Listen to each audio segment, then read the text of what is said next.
दूरी तय करेंगे। तकरीबन अगर बात की जाए लग करके एक मजदूर लगभग 6 से 7 घंटे काम करेंगे और उसी के बाद अगर देख सकते हैं कि जो पाइप हैं उनको निकाला जा रहा है। जो बर्मा मशीन है जो पहले खराब हो चुकी है, जिनके वायरिंग टूटे हैं, उनको निकाल करके गैस मशीन से काट करके निकालने का प्रयास किया जा रहा है। लेकिन कहीं ना कहीं बात की जाए देसी उपकरणों से, कहीं ना कहीं जो 15 दिन है अमेरिका से लेकर के सभी बड़ी बड़ी मशीन यहाँ पहुंची थी, जिसके बाद उसके बाद कहीं ना कहीं देखा जाए रेस्क्यू ऑपरेशन में विराम लगा था। उसके बाद अब दोबारा से मैनुअल ऑपरेशन शुरू हुआ है।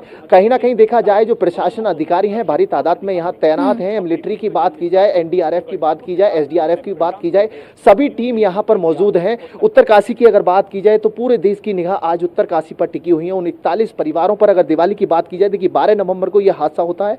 सुबह हादसा होने के बाद अगर बात की जाए तो कहीं ना कहीं 41 परिवार इसमें कैद हो जाते हैं। जो परिवार के लोग हैं, किसी की अगर माँ की बात की जाए तो माँ अपने बेटे की सलामत की दुआ कर रही है, पत्नी अपने सुहाग की सलामत की दुआ कर रही है, वहीं बहन अपनी कलाई की, अपने भाई की कलाई की सलामत की दुआ करती हुई नजर आ रही है। लेकिन उसी के साथ साथ अगर देखा जाए जिस तरह से उत्तरकाशी की टनल के अंदर 41 परिवार फंसे हुए हैं, आज उनको निकालने के लिए मैनुअल रेस्क्यू ऑपरेशन शुरू हुआ है। और उसी के बाद अगर बात की जाए तो कहीं ना कहीं जो मैनुअल टीम है वो काम करती हुई नजर आएगी। झांसी से मैनुअल टीम, झांसी मध्य प्रदेश और दिल्ली से ये लोग यहाँ पर मैनुअल टीम पहुंची है। इनके सुपरवाइजर का अभी आदेश होने के बाद ये स्टार्ट करेंगे और उसके बाद कहीं ना कहीं जो देश है इस वक्त मैनुअल टीम पर 41 जिंदगियों को देखता हुआ नजर आ रहा है। कहीं ना कहीं जिंदगी और मौत की जंग लड़ रहे हैं 41 लोग, और उनमें देखना यह होगा कि कितनी सफलता हासिल होती है। प्रशासन की बात की जाए, दिल्ली की अगर बात की जाए, देखिए हर केंद्र मंत्री, बड़े मंत्रियों की बात की जाए, प्रधानमंत्री की बात की जाए, सभी की निगाह इस वक्त मैनुअल रेस्क्यू ऑपरेशन पर जुटी हुई है। और इस वक्त अगर बात की जाए तो मैनुअल रेस्क्यू ऑपरेशन के लिए जो टीम है वो रवाना हो चुकी है।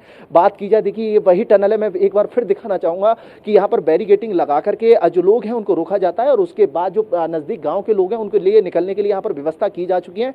जो टनल है उसमें रेस्क्यू ऑपरेशन जारी है। देख सकते हैं कि मैं अपने सहयोगी से कहूंगा कि जिस तरह से टनल के अंदर ऑपरेशन चल रहा है उसको थोड़ा जूम करके यहाँ से दिखाएं। थोड़ी दूरी पर हम खड़े हुए हैं, वहां से पूरा दिखाना चाहूंगा कि टनल के अंदर किस तरह से, देखिए उत्तरकाशी से और गंगोत्री के लिए ये टनल बनाई जा रही थी। तकरीबन 26 किलोमीटर का जो सफर है उसको कम करती, और तकरीबन अगर बात की जाए 853.79 करोड़ की लागत से जो इसका स्वीकृति है वो हुई थी। और उसके बाद कहीं ना कहीं ये उत्तराखंड का ड्रीम प्रोजेक्ट में माना जा रहा है। जो टनल है उत्तराखंड का ड्रीम प्रोजेक्ट था जिसमें ये बड़ा हादसा हुआ है। और हादसे की अगर बात की जाए तो 15 दिन बीत जाने के बाद अभी तक किसी भी तरह से रेस्क्यू ऑपरेशन में कोई सफलता हाथ नहीं लगी है, जिसको लेकर के मुख्यमंत्री पुष्कर सिंह धामी की बात की जाए, प्रधानमंत्री नरेंद्र मोदी की बात की जाए, देखिए सबकी नजरें बनी है। ये सिर्फ राष्ट्रीय मुद्दा नहीं, अब अंतर्राष्ट्रीय मुद्दा भी बनता जा रहा है। मैं आपसे ये समझना चाहूंगी, क्योंकि अभी आप ग्राउंड जीरो पर इस वक्त मौजूद हैं, आपने उन वर्करों से भी बात की है जो कि अब मैनुअल रेस्क्यू ऑपरेशन के लिए आगे बढ़ रहे हैं।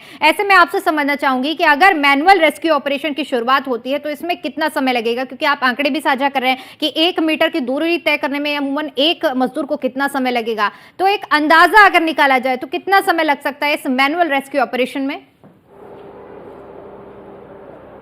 देखिए दीपिका, 6 लोग जो टीम है वो यहाँ पर पहुंची है। 3 लोग एक बार में काम करेंगे। तकरीबन अगर बात की जाए, देखिए कोई पत्थर और अगर लोहे का उपकरण सामने नहीं आता है तो रेस्क्यू ऑपरेशन 1 घंटे में 1 मीटर तक चलेगा।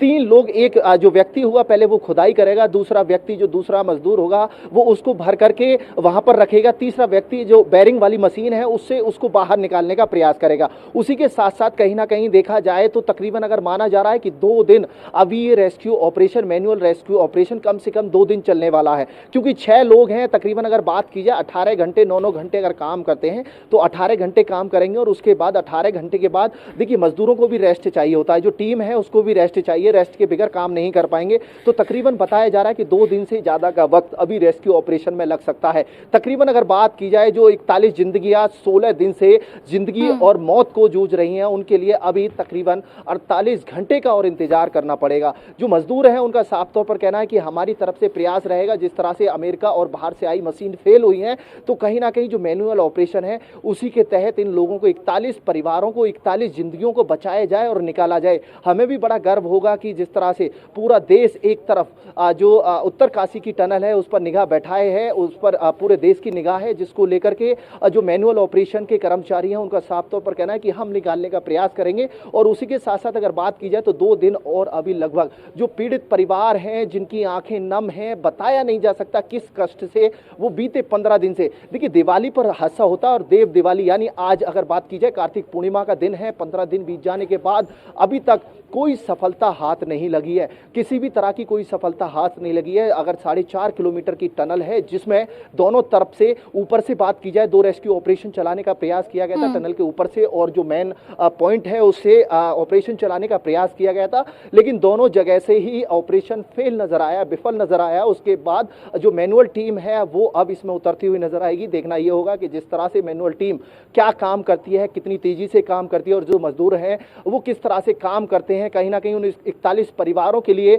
आज पूरा देश दुआ कर रहा है कि उनको बचाया जाए और उनके लिए जो ज्यादा से ज्यादा सुविधाएं हैं वो पहुंचाई जाए। कहीं ना कहीं देखा जाए तो 41 परिवार आज जिंदगी और मौत की जंग जीतने में कितने कामयाब रह पाते हैं।